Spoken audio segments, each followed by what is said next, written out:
A man's superpower is their intuition, whereas a woman's superpower is resilience. This comes from the anima and animus that Carl Jung often talks about. In order to be a complete masculine, you would have to have feminine aspects integrated into the self. In order to be a complete feminine, you have to have masculine, which is the animus. Why intuition is important for a man is because it is the woman's natural superpower, and men naturally lack it because of their logistical based thinking. However, man's superpower that's naturally in them is resilience, hence why it's important for a woman to integrate it into herself. However, the integration looks completely different on both ends. For resilience in a woman, which is a masculine trait, or the animus, it shows up more as a female with no matter what she has gone through, no matter what hardship, she still is loving and open. That does not mean she's a pushover though. Because of this resilience, it actually builds a more stricter boundary. We see this a lot in mothers because they have this ability to show unconditional love despite being disrespected and handled wrongly. A lot of men don't even know that they actually seek this maternal resonance within their partner.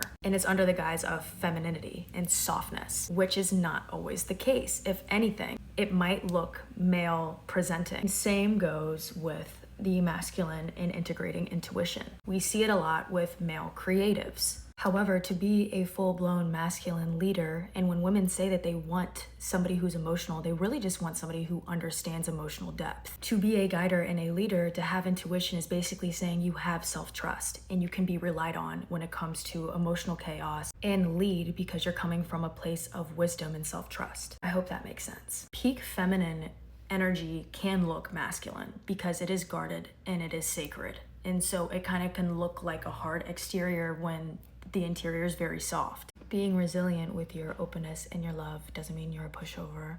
I don't want that to ever get confused. Being resilient with your love also means you set very, very strict boundaries. And it scares a lot of people off, which is a great thing.